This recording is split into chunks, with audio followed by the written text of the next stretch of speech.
life is short, how to spend it wisely. Your vision will become clear only when you look into your heart. Who looks outside dreams. Who looks inside awakes. These timeless words from Carl Jung remind us that life's true richness isn't measured by how long we live, but by how deeply we live each moment. In this fast-paced world, we often chase endless goals and forget that every sunrise is a sacred invitation to start again. So today, as you watch this video, I invite you to pause and reflect. How are you truly spending your life? Are you investing your time in what nourishes your soul? Share your thoughts in the comments below, and let's grow together on this journey toward greater awareness, purpose, and inner peace, only here on Spiritual Wisdom. 1. Time is finite. Make every day count. Time is finite. Make every day count. The average human life lasts around 30,000 days, yet most people drift through them as if they have an eternity ahead. They speak of someday as if it were a promise written in stone, not realizing it's an illusion that slowly consumes their present. Days become weeks, weeks become years, and what was once a dream turns into regret. Spiritual wisdom reminds us that life doesn't truly begin when we start managing time. It begins when we start valuing it. When we awaken spiritually, we see that every passing hour is not something to control, but something to honor, a sacred opportunity to experience meaning, connection, and depth. Carl Jung once said that hurry is not of the devil, it is the devil. In our pursuit of more, we have forgotten the art of being. We measure our success by how busy we are, yet busyness often hides emptiness. A spiritually awakened mind doesn't seek to fill every minute, it seeks to fill every moment with awareness. When you stop chasing time and start living within it, the present becomes your sanctuary. Each sunrise turns into a quiet reminder that life is not about doing everything, but about doing what truly matters. You see, time is not linear for those who are spiritually awake. It is experiential. One deeply lived day, full of gratitude and presence, holds more value than 1,000 days lived in distraction. A man who wakes up conscious of his breath, his thoughts, and his heartbeats experiences life in its raw truth. He no longer waits for the perfect moment to live. He realizes that the perfect moment is now. When you live from this place of awareness, even ordinary moments, sipping coffee, talking to a friend, watching the sunset, become extraordinary. The illusion of someday is one of the greatest forms of spiritual blindness. We tell ourselves we'll rest later, love later, forgive later, but later never comes. We become prisoners of our own procrastination. Jung believed that human suffering often arises from living anywhere but the present, from being divided between the past and the future, always longing for what is not here. But when you return to the present moment, something miraculous happens. Time slows down. You feel life flowing through you again, not as a series of obligations, but as a living, breathing miracle. The spiritually awakened person understands that time is the most sacred currency. You can't earn more of it, but you can spend it wisely. Spend it loving those who matter, creating what inspires you, and nurturing your inner world. Stop giving your time to things that drain your soul of gossip, comparison, resentment, and fear. Instead, invest it in silence, reflection, and gratitude. The more aware you are, the more timeless your life becomes. In that state, every moment becomes a portal to eternity. If this message spoke to your soul, Take a moment to reflect on how you're spending your time. Every second is a gift. Use it wisely. Comment below, "I will make every day count," to affirm your commitment to living with purpose and intention. 2. Change your time perception to slow life down. As you grow older, you begin to feel that time is speeding up, not because the days themselves have changed, but because you have stopped truly living them. When life falls into predictable routines, waking up at the same hour, driving the same roads, seeing the same faces, your mind no longer creates new memories. Days merge into one another, and years seem to vanish into a blur. Yet when you break the routine, when you expose yourself to new experiences, new sensations, and new perspectives, your brain begins to record life more vividly again. Travel, learning, meeting new people, even taking a different path home. All these awaken your awareness and stretch your sense of time, making life feel fuller and more meaningful. This is the essence of spirituality and spiritual growth.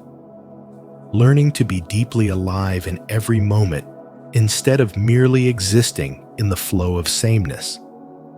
Every time you step outside your comfort zone, time slows down. When you fully engage with life, paying attention to each detail, the sound of rain, the texture of food, the subtle warmth of sunlight on your skin, you shift from rushing through life to truly experiencing it. These moments of presence expand your consciousness. You stop measuring life by the ticking of a clock and start feeling it as an unfolding energy that flows through you. In spirituality, this awareness is called living in the now, a timeless state where you no longer chase the future or cling to the past. You simply are, and in that being, time dissolves. This is why children experience long, wonder-filled days. They live through discovery. Adults lose that magic because they replace curiosity with repetition. To slow down time, you must bring back the curiosity that routine has taken away. Think about how a single week of travel can feel longer than a month of doing the same things at home. It's because your mind absorbs more information when you are exposed to new sights, sounds, and emotions. The more vivid your experiences, the longer your days feel. That's why spiritual growth requires you to seek depth instead of speed, to choose awareness over automation. When you live mechanically, your days vanish. But when you live consciously, every moment becomes sacred. True wisdom doesn't come from how many years you've lived, but from how deeply you've experienced them. Life becomes rich, not by adding more time to your years, but by adding more life to your time. So slow down. Notice the small details you usually overlook. Speak to people with genuine attention. Let yourself feel wonder again. Replace distraction with observation and boredom with curiosity. Time will begin to open up for you because your awareness is what stretches it. The more awake you are, the slower life feels. Spirituality is not about escaping the world, but awakening to it, to realize that the quality of your moments determines the quality of your entire existence. Life isn't rushing past you. You're simply not seeing it clearly enough. Once you begin to live with presence and gratitude, time no longer slips away. It expands, softly, beautifully, in rhythm with your soul. 3. Focus on what truly matters, not what just keeps you busy. Focus only on what truly matters, because busyness without purpose is the fastest way to waste a lifetime. You can fill every hour with tasks, messages, and obligations, but when you stop and look inward, you'll realize that most of it was noise disguised as progress. Carl Jung once said, "Your vision will become clear only when you look into your own heart." And that's the essence of spiritual wisdom, to move from distraction to direction, from busyness to meaning. Ask yourself, if you were lying on your deathbed today, what moments, people, or creations would you wish you had given more of your energy to? This deathbed test strips away illusions and brings you face to face with truth. Only a few things will matter in the end, and they are rarely the things that keep you busy now. So take a moment, write down everything you're chasing, then circle your top 3 goals, the ones that speak to your soul, not your ego. Everything else is noise, a temptation to scatter your light instead of focusing it. Every time you say yes to something meaningless, you're quietly saying no to what gives your life purpose. The 2-list rule is simple but sacred. Keep your top 3 visible every day, and let the rest fall away like dust. This act of focus is an act of love for your own potential, for your time, and for the few people who truly matter.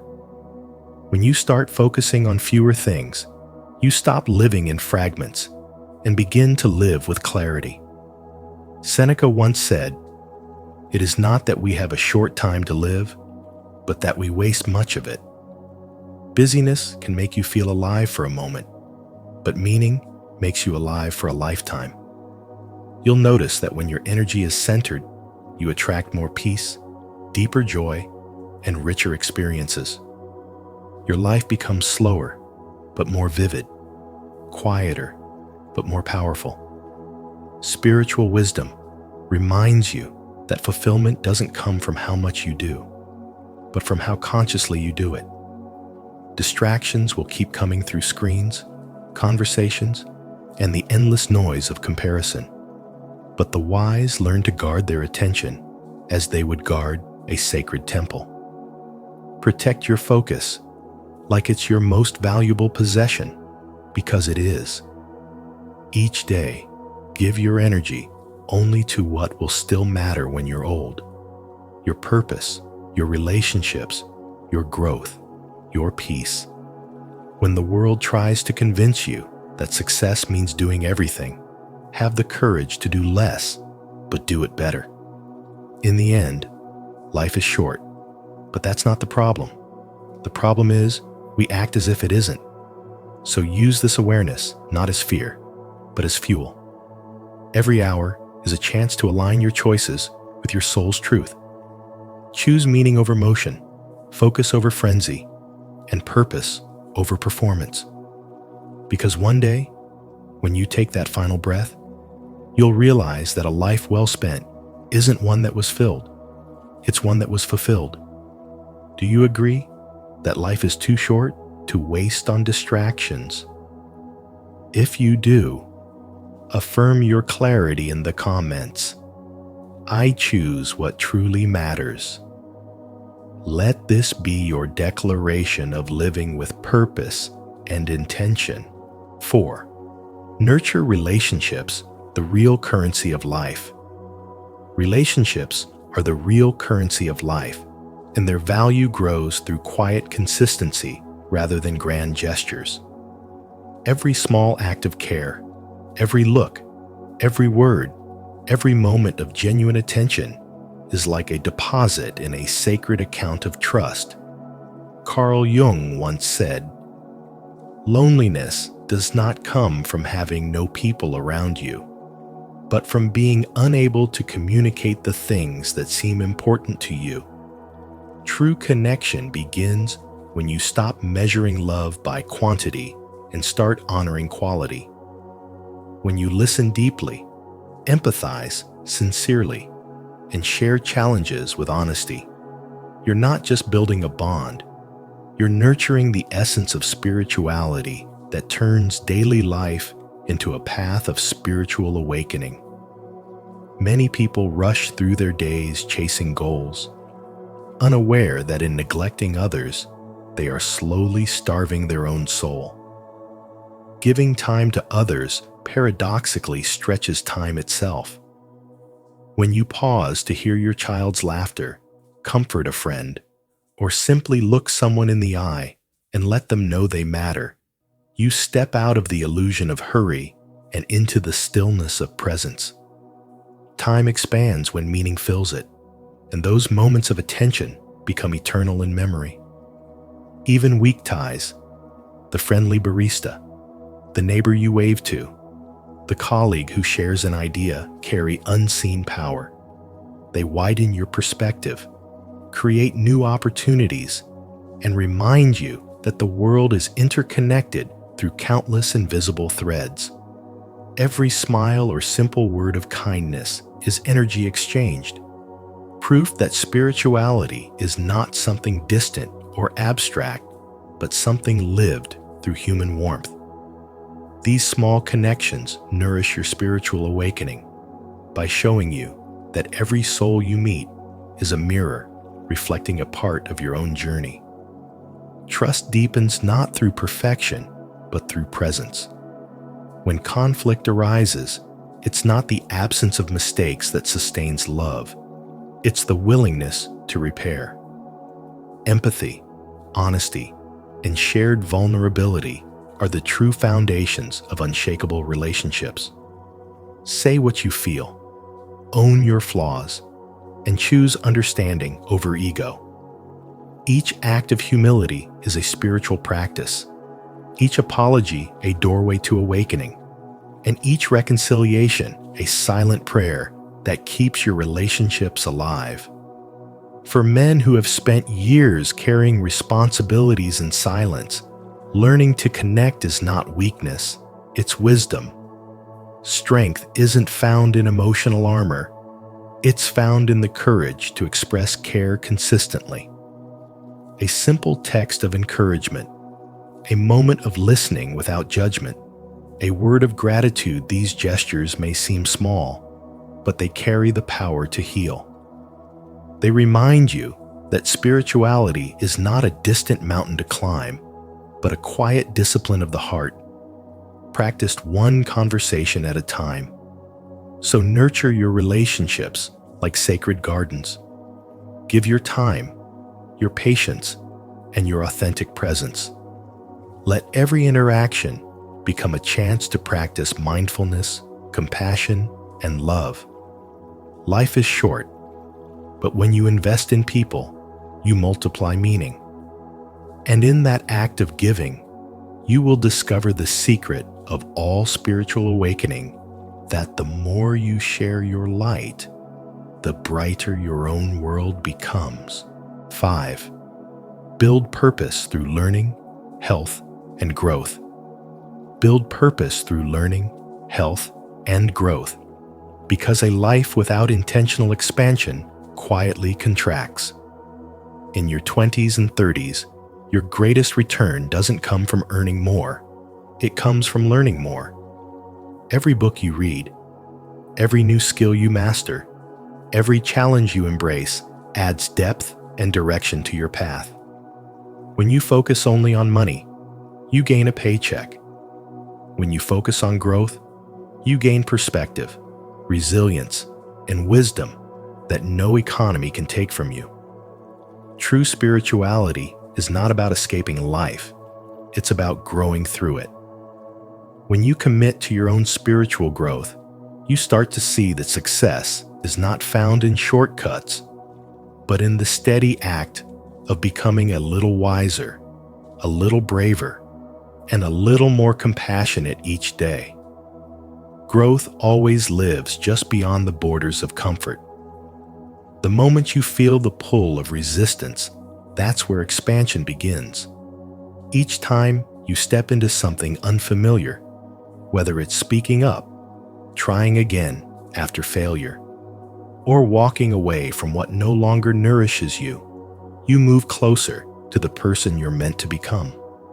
Comfort is a slow trap, but challenge is a doorway to self-realization.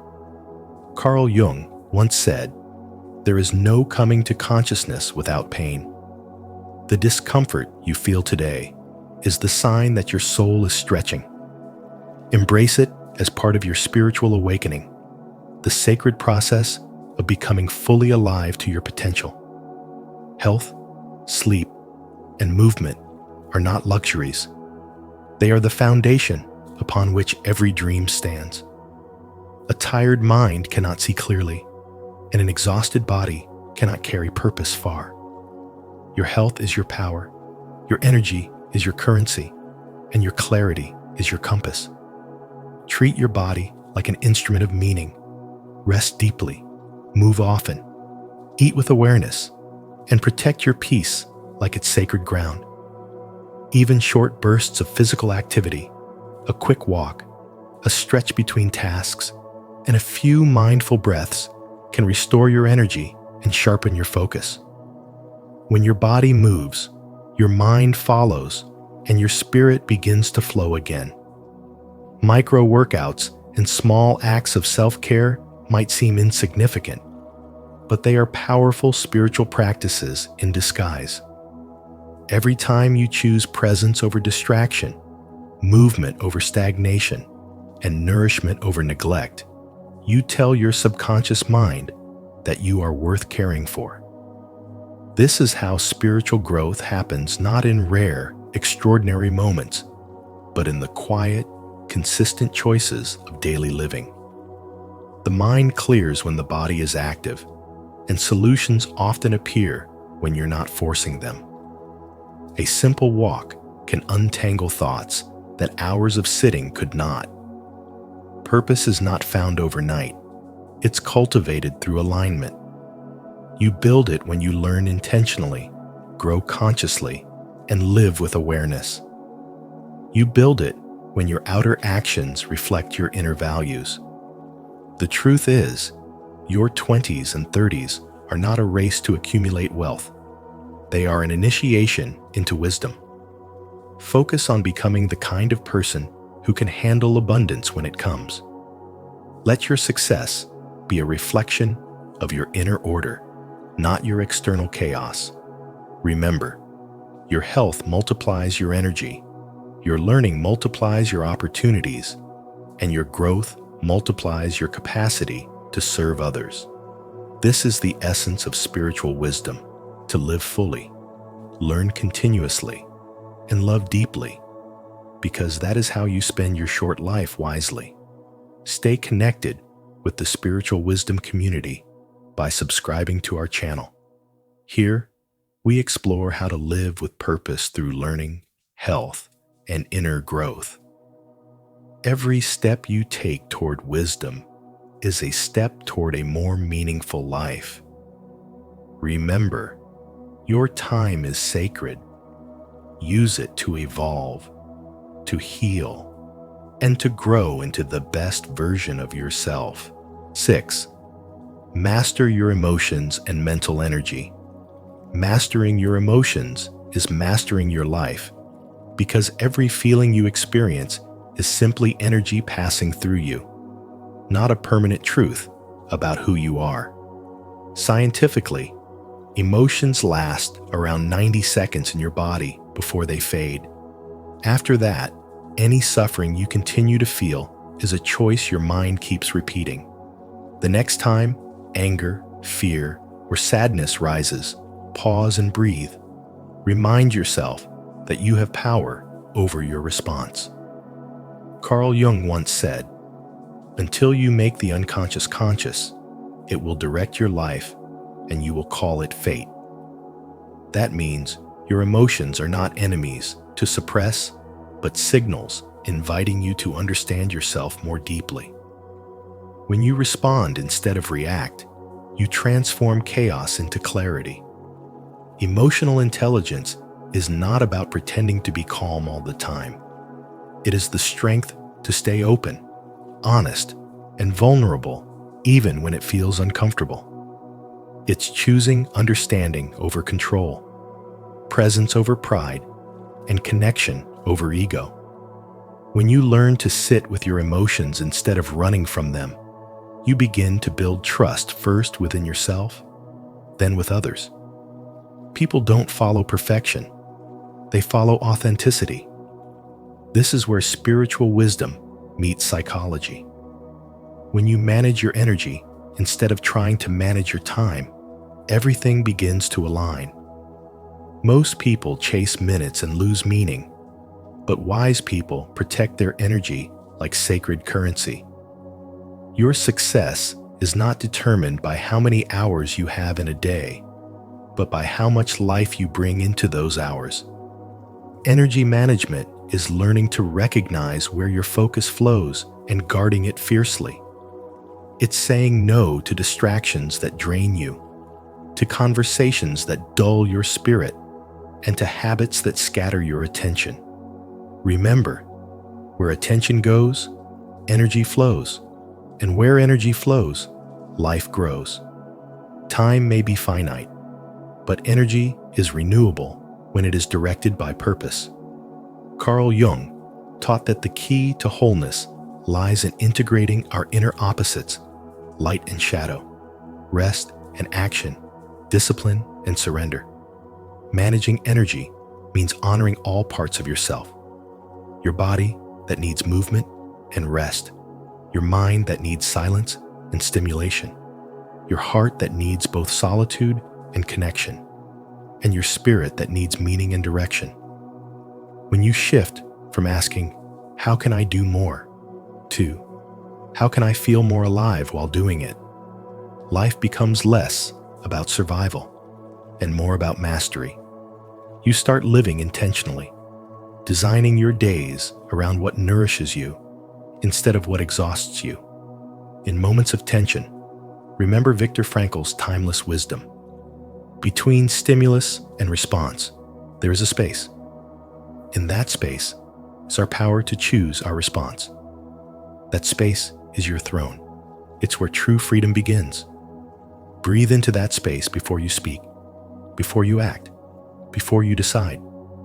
Use it to ask yourself whether this reaction aligns with the person you're becoming. When you do, you stop wasting your sacred energy on battles that don't deserve your presence. Emotional mastery is not suppression of its transformation. You are not meant to control your emotions, but to communicate with them. Every emotion is a messenger carrying wisdom from your unconscious to your conscious mind. When you listen, you learn. When you learn, you grow. When you grow, your energy expands, and you begin to attract experiences that mirror your inner peace. That is spiritual awakening, the moment you realize that your emotions are not obstacles on your path. They are the path itself. And when you learn to manage your inner energy with awareness and compassion, success naturally follows, not as a reward, but as a reflection of your inner alignment. This is the essence of Carl Jung's spiritual wisdom, the power to live awake, to feel fully, and to spend your short life not in reaction, but in creation. 7. Redefine wealth and creativity. Money was never meant to buy happiness. It was meant to buy freedom. And freedom is the soil where your spirituality and creativity can finally breathe. When you stop chasing possessions and start collecting experiences, you begin to awaken to the deeper truth of wealth. Buy experiences, rent objects, is not just practical advice. It's a spiritual awakening in itself.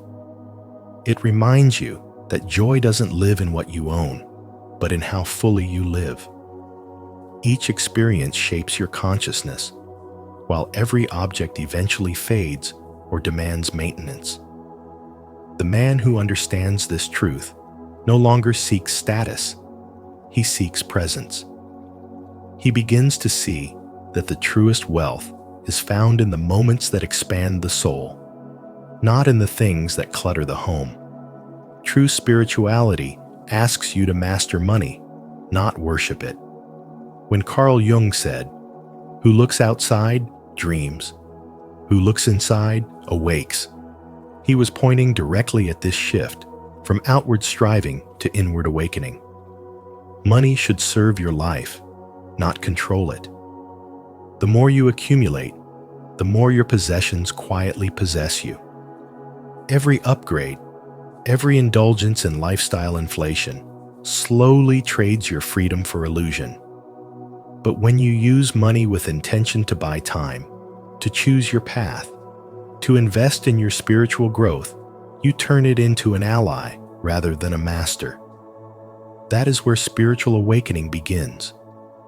When you stop working for things and start working for meaning. Creativity, too, flourishes under the same principle. It doesn't thrive in abundance. It thrives in constraint. The greatest artists, thinkers, and innovators understood that limitation is not the enemy of creativity. It's its greatest teacher. When life narrows your options, it sharpens your focus. When you face a boundary, your imagination begins to stretch beyond it. The true creative life is born not from luxury, but from persistence, from the daily act of showing up and expressing your inner truth even when no one is watching. Every time you document your progress, you honor your evolution. You remind yourself that your life is not a race toward success, but a living artwork, shaped by patience and faith. Carl Jung once wrote, "The privilege of a lifetime is to become who you truly are." Creativity, when guided by spirituality, becomes a form of remembering. It's not about inventing something new. It's about uncovering what has always been hidden within you. When you merge your unique skills, your scars, and your insights, you create something that carries your signature, a vibration only you can bring into this world. That is your creative edge. It's where your spiritual awakening meets your practical reality, where divine inspiration becomes tangible through human hands. But to protect that energy, you must learn the power of strategic quitting. Quit the noise, the endless scrolling, the small talk, the work that steals your peace. Every distraction you walk away from becomes a doorway back to your purpose.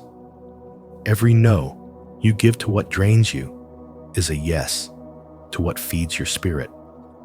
This is not about doing less. It's about doing what matters more. When you practice deliberate focus, time expands. You no longer chase life. You create it moment by moment. And that is the art of living wisely in a short life. Seeing wealth not as accumulation, but as liberation. Seeing creativity not as talent, but as devotion. And seeing spirituality not as escape, but as awakening. When you align your energy, focus, and intention, everything begins to flow. You spend your days not reacting, but creating, not consuming, but evolving. That is how freedom becomes your greatest wealth and consciousness, your truest masterpiece. If you're still here reflecting with us, it means you value growth and purpose over comfort. To show your dedication to redefining what true wealth and creativity mean, comment below, "I'm creating consciously." Your words remind others that abundance begins within. 8. Design your life consciously and review it often. Your life is not something that happens to you. It's something you are actively creating every single day. Through every choice you make, every person you spend time with, every skill you develop, and every experience you welcome or reject. To live consciously means to take full authorship of this creation, to stop drifting and start designing. As Carl Jung once said, "Until you make the unconscious conscious, it will direct your life and you will call it fate." This is the essence of spirituality and true spiritual growth. To awaken from the autopilot of routine and become an intentional creator of your own path. When you review your life often, you give yourself the chance to realign with what truly matters, to see where you've been, where you're going, and whether your steps still serve your higher calling. Life will never hand you a perfect plan. Waiting for the ideal moment is a quiet form of self-sabotage. Growth happens through movement, through experimenting, reflecting, and adjusting. You don't need to have it all figured out. What you need is the courage to begin, the humility to learn, and the awareness to adapt. Success, in this light, is no longer defined by someone else's standards. It's not about how much you own, how busy you appear, or how many people know your name. Redefine success in your own language. Time, growth, meaning, love. Ask yourself, how am I spending my time? And does it lead to my expansion? Am I growing in wisdom and compassion? Does what I do add meaning to my days and love to my heart? Because a spiritually wise person knows that fulfillment doesn't come from accumulation, it comes from alignment. Spirituality reminds you that life is short, yet infinitely rich for those who live awake. The true reward of spiritual growth is not in adding more hours to your day, but in making the hours you have truly yours alive with intention, purpose, and connection. Every decision becomes a seed planted in the soil of your destiny. The relationships you nurture either elevate your consciousness or drain it. The habits you repeat either bring clarity or confusion. To design your life consciously is to curate these elements carefully, like an artist shaping his masterpiece. Review them often. Which friendships bring peace? Which patterns cause pain? Which dreams still call your name? Adjust as needed, without guilt. A conscious life is flexible, responsive, and ever-evolving. When you live this way, your life stops feeling like a race against time and begins to feel like a sacred dance with it. So spend your time wisely, not by filling every hour, but by filling every moment with presence. When you eat, truly taste. When you work, fully give. When you rest, fully rest. That's how spirituality transforms ordinary time into sacred time. The truth is, the world doesn't need you to do more. It needs you to be more aware, more loving, more authentic. The real measure of success is not how much you have achieved, but how deeply you have lived and how much light you have shared. Design your life consciously and review it often, not out of fear of wasting time, but out of respect for the miracle that you're here at all. Because life is not about adding more hours. It's about making the hours you have truly yours. Life moves fast, and we often forget how precious every single moment truly is. As Carl Jung once said, your vision will become clear only when you look into your heart. So take this reminder to slow down, live with intention, and spend your time on what truly matters: love, purpose, and inner peace. If today's message from Spiritual Wisdom has inspired you, don't forget to like, share, and subscribe to our channel. Turn on the notification bell so you won't miss any of our upcoming videos filled with insight and spiritual reflection. Your journey toward a more meaningful life continues here, one moment, one choice, one breath at a time. The empath's turning point, choosing self over sacrifice. The privilege of a lifetime is to become who you truly are. Carl Jung. Have you ever wondered what might happen if, for once, you stopped giving everything away and chose yourself instead? This isn't selfishness. it's spiritual awakening. The empath's turning point is the moment you realize that love without boundaries is not love at all, but surrender. Today, on Spiritual Wisdom, we explore what unfolds when the empath finally says, "Enough," and reclaims their own soul. As you listen, reflect on your own journey. How often have you sacrificed your peace to maintain someone else's harmony? Share your thoughts in the comments below. What does choosing yourself mean to you? 1. The empath's old identity, the sacrificial vessel. For much of their life, the empath walks through the world as a vessel of sacrifice, absorbing the unspoken pain, guilt, and projections of others while mistaking that burden for love. They are conditioned to believe that to serve is to be worthy, that to give until it hurts is the highest form of compassion. Yet, beneath this illusion of virtue lies a quiet exhaustion that seeps into the soul, a sense of living as a mirror for everyone but themselves. Their identity becomes entwined with the needs and emotions of others, and they confuse self-erasure with spiritual nobility.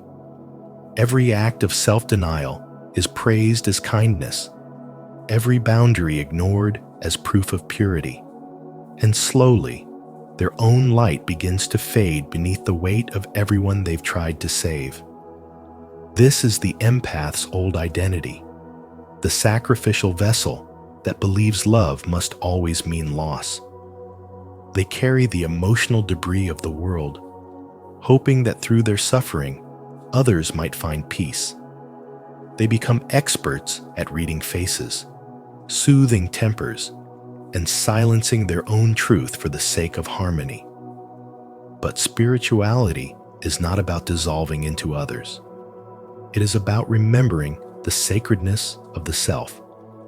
Carl Jung's spiritual wisdom teaches that true awakening begins when we stop projecting our light outward and begin to reclaim it inward. For the empath, this realization is both painful and liberating, the moment when they finally see that healing others cannot come at the expense of destroying themselves.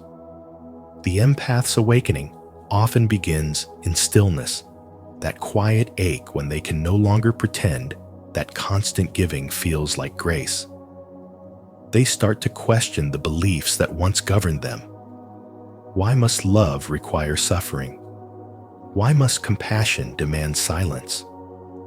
In this questioning, the illusion begins to fracture. They see that absorbing another's pain does not transform it. It only multiplies the suffering within both souls.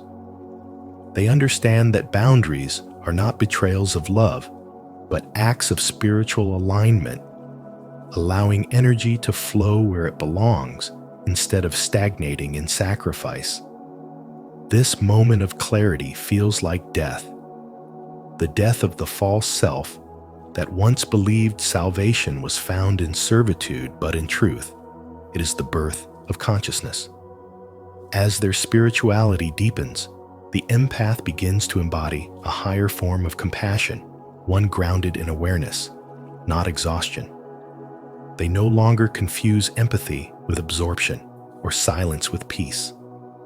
Instead, they realize that the most powerful healing presence is one that radiates balance, not depletion.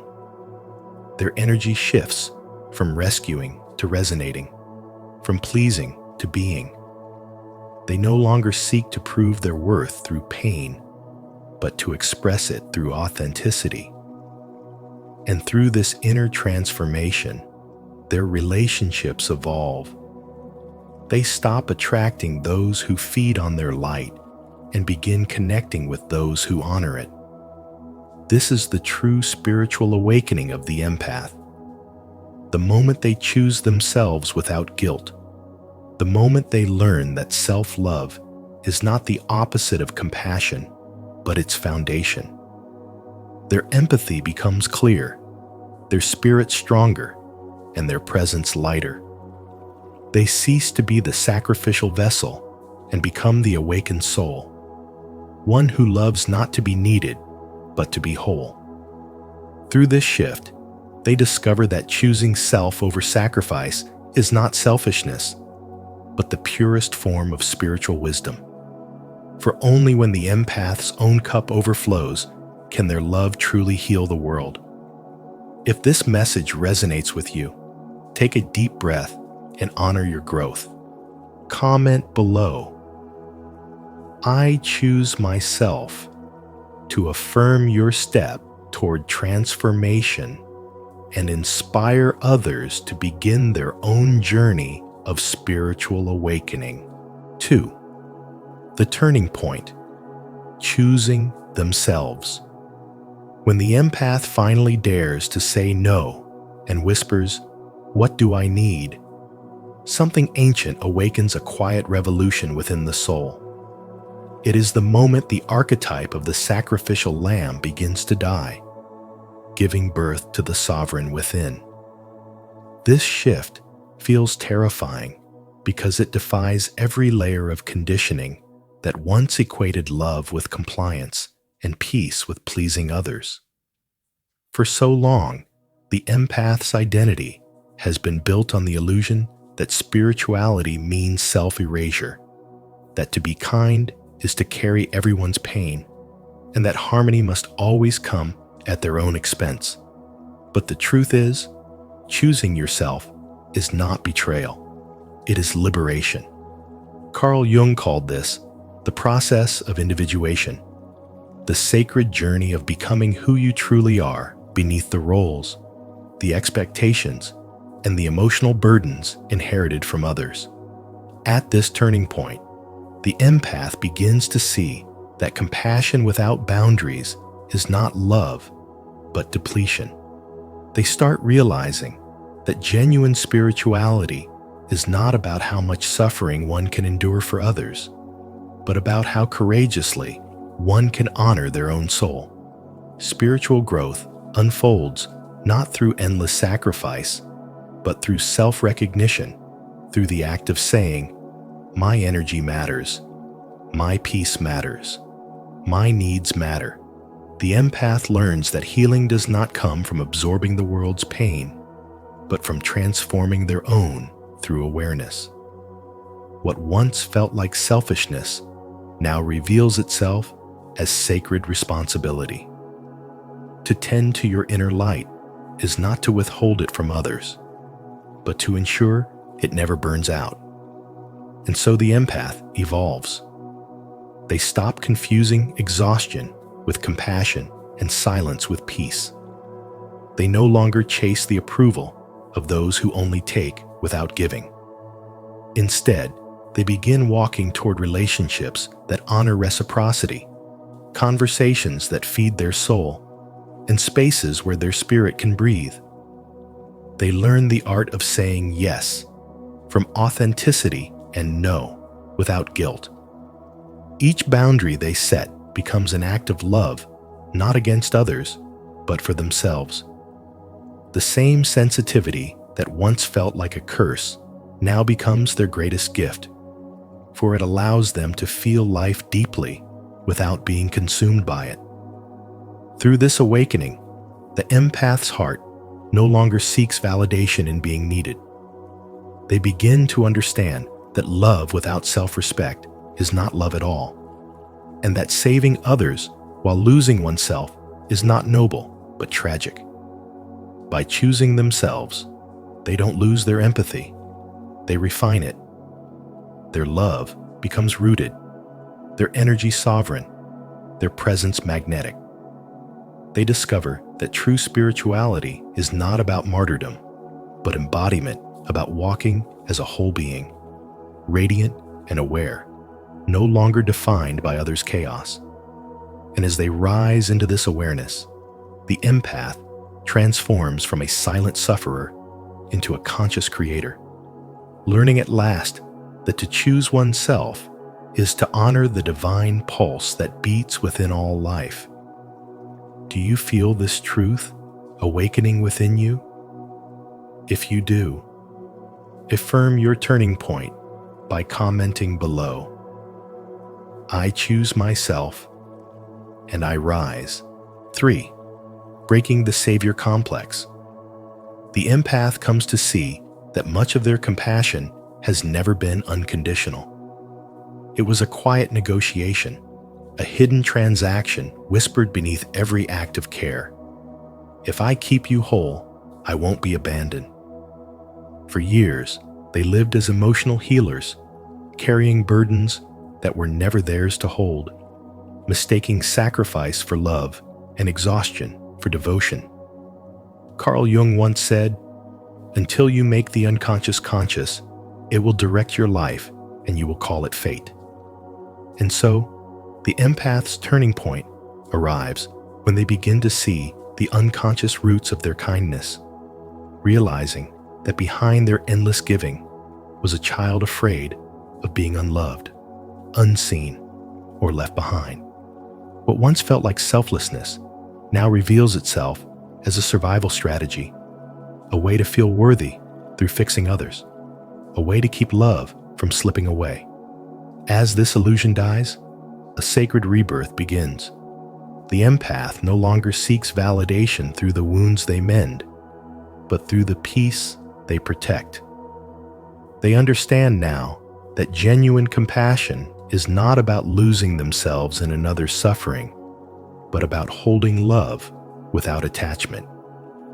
It is no longer about drowning to save someone who refuses to swim. It is about standing on solid ground and offering a hand without losing your balance. This shift marks the birth of spiritual wisdom, the deep knowing that loving others doesn't mean abandoning yourself. As the saying goes, you cannot pour from an empty cup. The empath learns that setting boundaries is not cruelty, but clarity, not rejection, but reverence for life's natural order. Every boundary becomes an act of self-respect, a quiet declaration that says, "My energy is sacred." They begin to realize that love without discernment becomes martyrdom, and that empathy without limits turns into emotional bondage. Jung believed that the highest privilege of a lifetime is to become who you truly are, and this realization becomes the empath's compass. To become whole, they must stop confusing rescue with love and begin to trust that each soul must walk its own path of awakening. Their compassion transforms it, no longer suffocates. It liberates. It no longer begs to be needed. It simply flows. This journey is not painless. The ego trembles as the old identity crumbles, whispering that without being the savior, they will be forgotten. But through the discomfort, a profound truth emerges that the one who always needed saving was never the world, but the empaths themselves.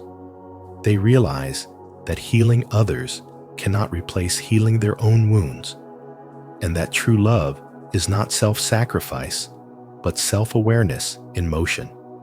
It is the balance between open-heartedness and discernment, between feeling deeply and knowing when to let go. And so the empath stops mistaking their worth for how much they give. They no longer chase peace through fixing chaos, nor measure love by the weight of what they carry. They begin to understand that real compassion doesn't demand suffering. It breathes in freedom. It thrives in truth. By honoring their energy, they embody the essence of Carl Jung's teaching on individuation, the journey of becoming whole. Through this, they don't stop loving others. They simply start loving themselves too, fully and without apology. It is in this choice that their spirit finally learns what love was meant to be all along, not a sacrifice, but a sanctuary. 4. Descent into the shadow. Self-choosing is not a gentle process.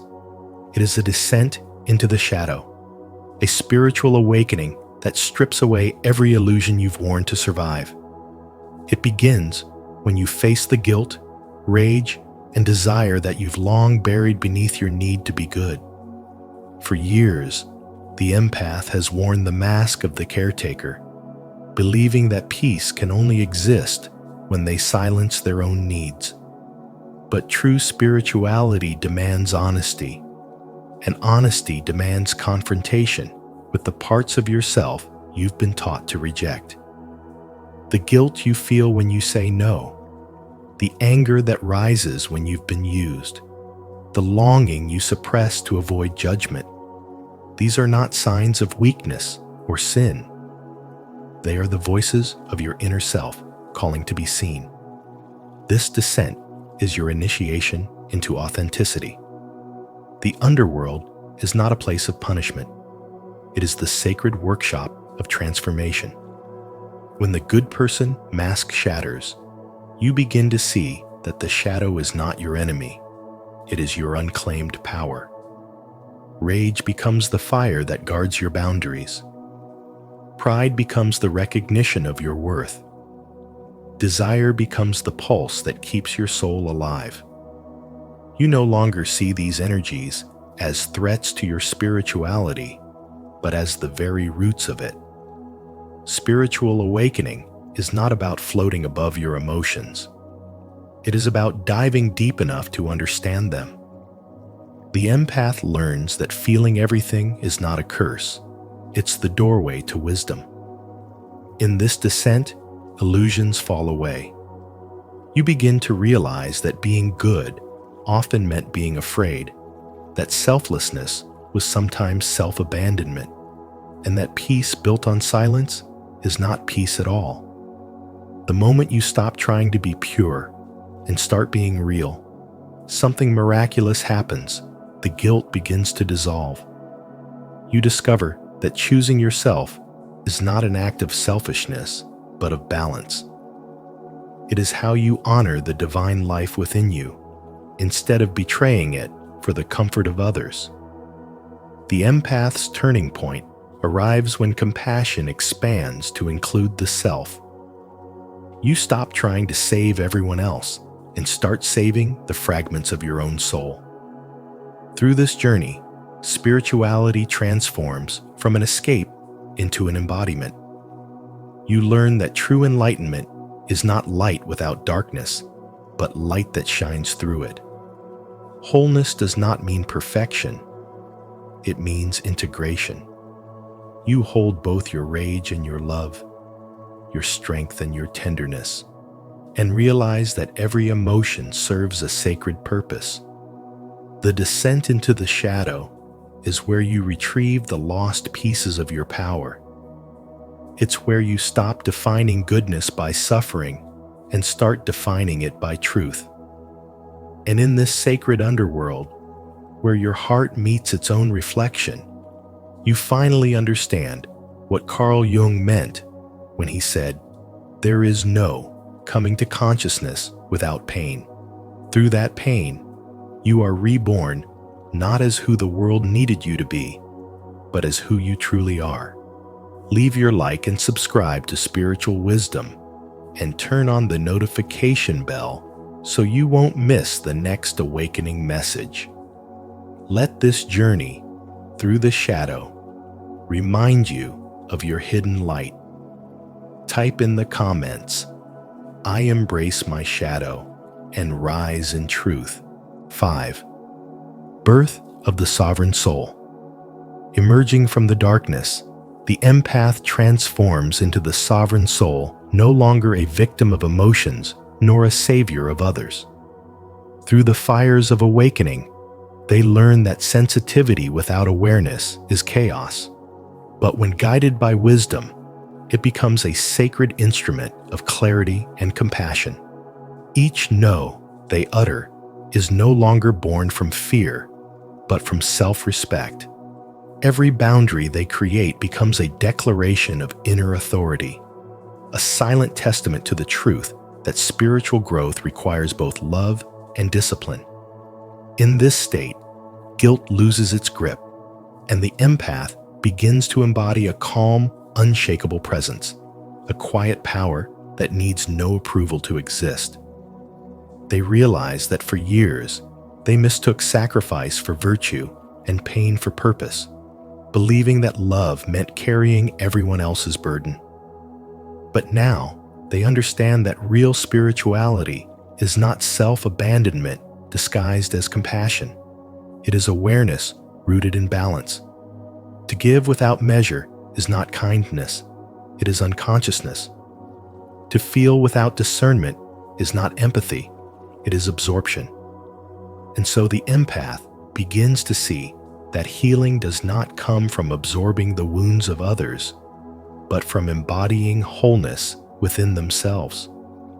They stop chasing validation from those who drain their light and instead learn to draw strength from their own inner stillness. Their peace no longer depends on the moods or needs of others. It becomes their natural state, guarded yet open, soft yet strong. Carl Jung once said, "The privilege of a lifetime is to become who you truly are." For the empath, this means no longer existing as a mirror of others, but as a being of light with its own reflection. They learn that saying no is not rejection, but redirection is a way of honoring their soul's boundaries. Each time they choose themselves, they do not lose love, they deepen it. Because when love is rooted in self-respect, it ceases to be servitude and becomes divine exchange. Their compassion matures from instinct to intention, no longer reactive but conscious. They begin to give from overflow, not depletion, and this becomes the true art of spirituality. To serve without surrendering your center, to love without losing yourself. This is where the empath's power fully awakens. They no longer confuse attachment with connection or silence with peace. They begin to see that solitude is not loneliness, but sacred space, a temple for renewal. What once felt like isolation now becomes initiation. They embody presence so deeply that their very being becomes medicine for others, not through rescuing, but through radiance. In their eyes, you can feel the wisdom of boundaries, not walls, but gateways that protect the sacred flow of energy. This awareness turns their sensitivity into mastery. Their emotions no longer drown them, but guide them.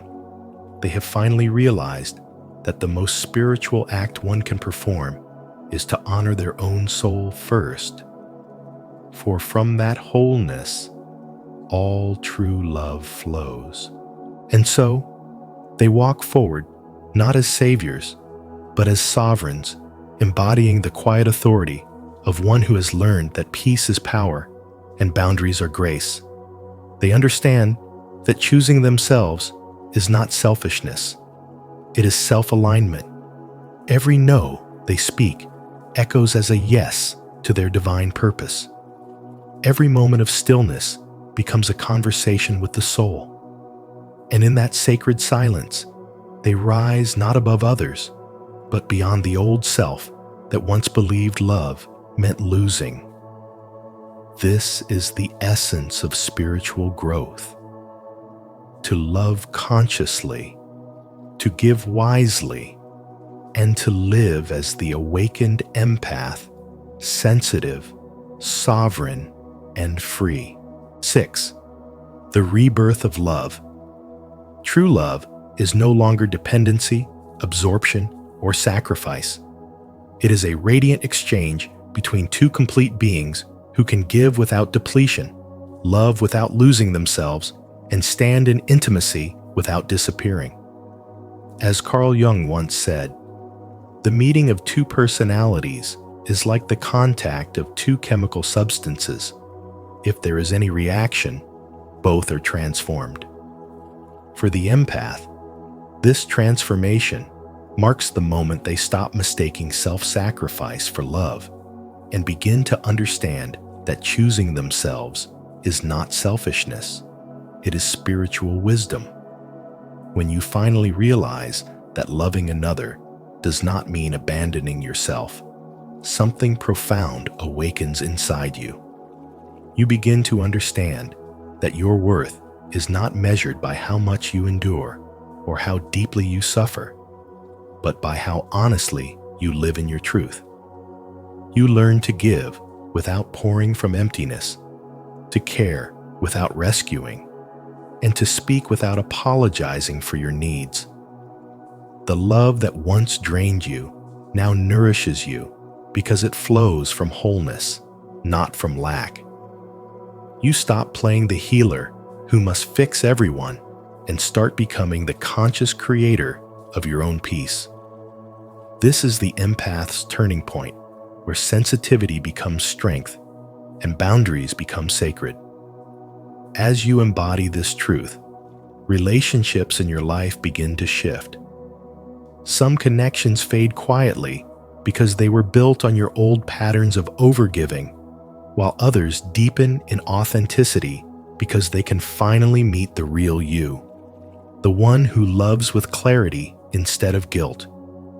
Jung reminded us that until you make the unconscious conscious, it will direct your life and you will call it fate.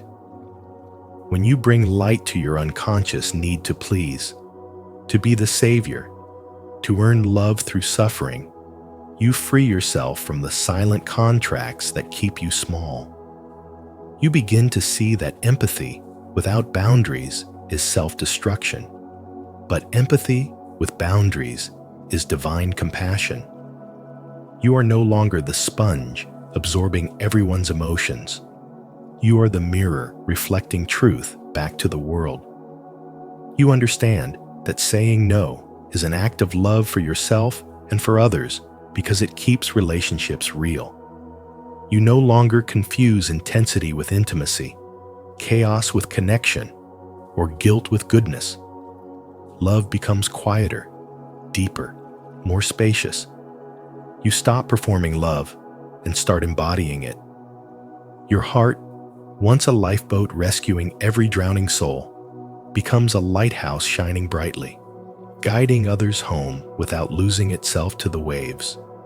You honor your energy as sacred currency, your attention as prayer, your peace as proof of alignment.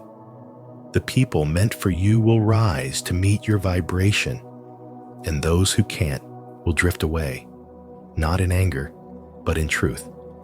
What remains are relationships rooted in respect, reciprocity, and real presence. And this is where rebirth happens. You return to yourself not as a fragmented giver, but as a whole, being capable of the purest kind of love, one that does not demand suffering to prove its sincerity. This is the evolution of the empath, the realization that to love deeply, you must first be free. It is here that Carl Jung's wisdom comes alive, because by choosing yourself, you do not love less, you love more consciously. You love from abundance, not fear, from awareness, not obligation. And that, at its core, is what true love was always meant to be. Let's make this moment of rebirth a collective one. Comment below.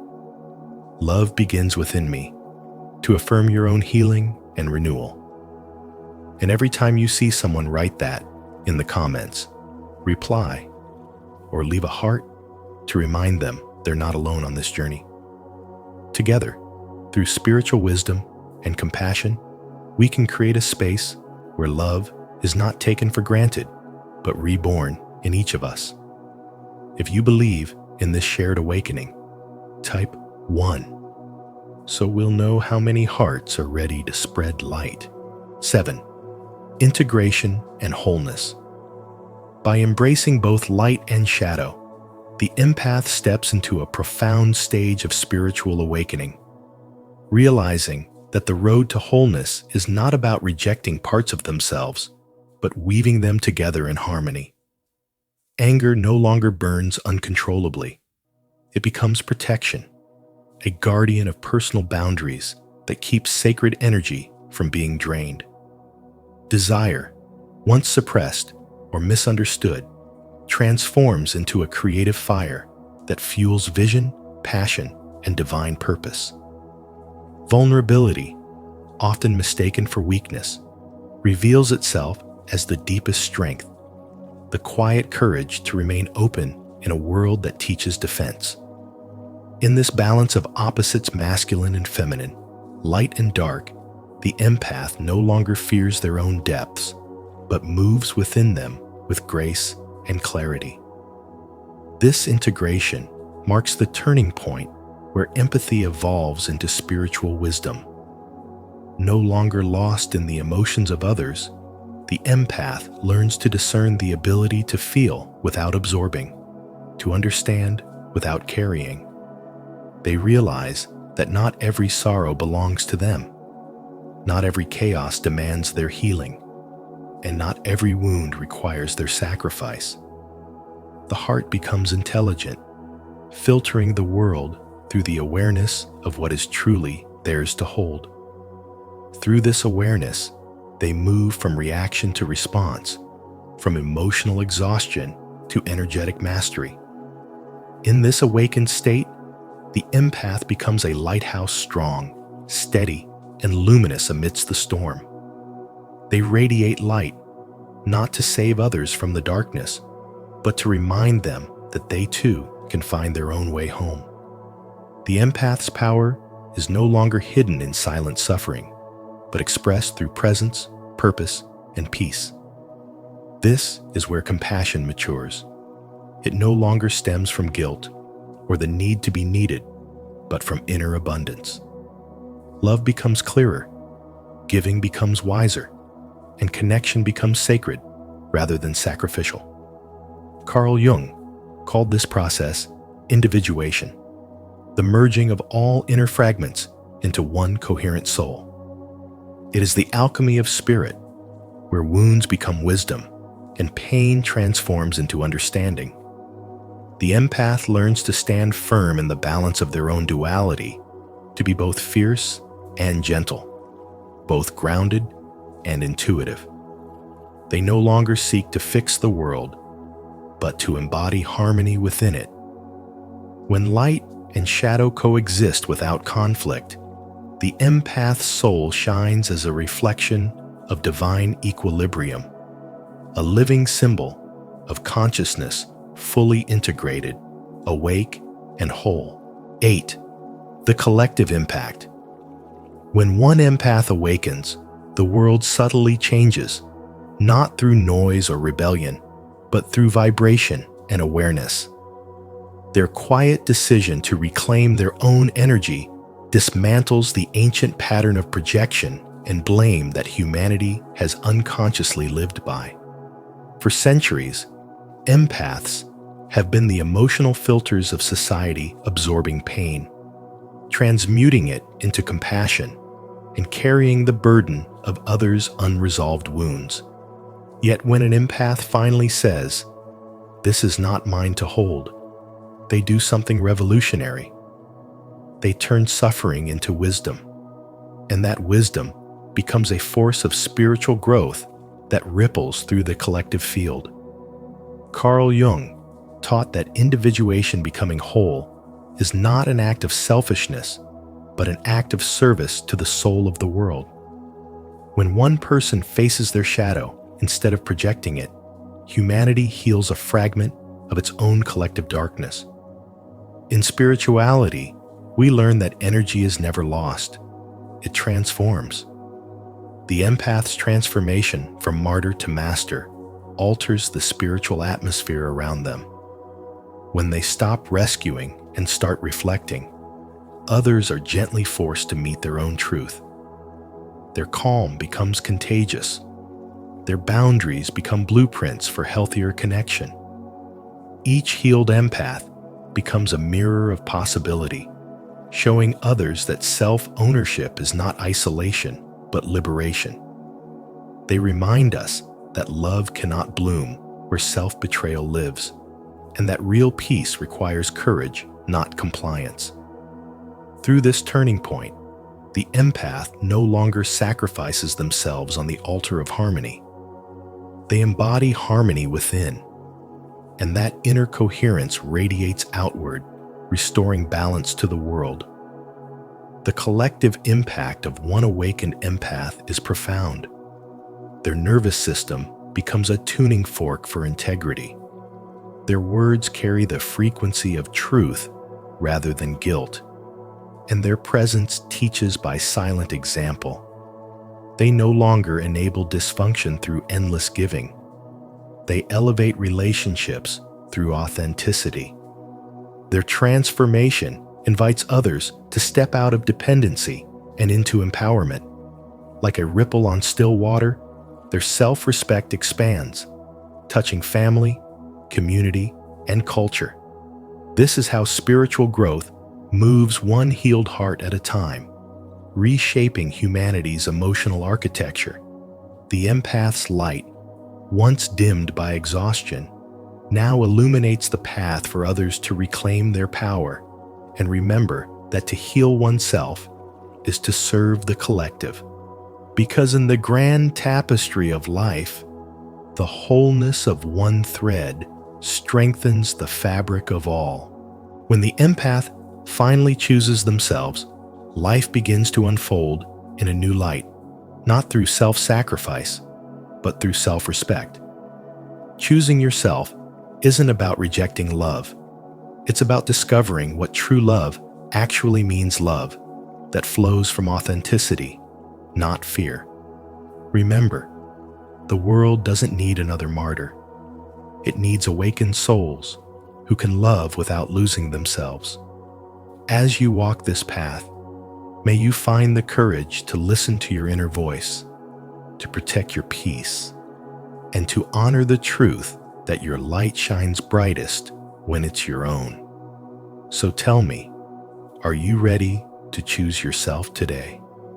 Comment below, "I choose myself," and let this be your declaration of freedom and self-sovereignty.